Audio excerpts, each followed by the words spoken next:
প্রথমে দেখো ত্রিকোণমিতিতে এই তিনটে সূত্রের প্রমাণ আমাকে করে দেখাতে হবে। তিনটে সূত্র কি আছে?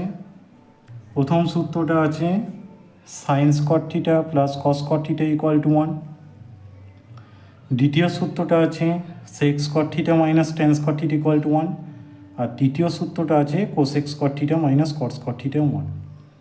তাহলে সর্বপ্রথমে এটাকে প্রমাণ করতে গেলে আমাকে একটা এবিসি সমকোণী ত্রিভুজ আঁকতে হবে। এবিসি সমকোণী ত্রিভুজ দেখো আঁকা আছে। এবার এবিসি সমকোণী ত্রিভুজের এবি বাহুটাকে কি বলা হয়? লম্ব। বিসি বাহুটাকে কি বলা হয়? ভূমি। আর এসি বাহুটাকে কি বলা হয়? অতিভুজ বলা হয়।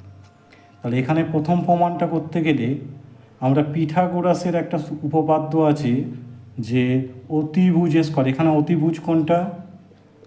AC square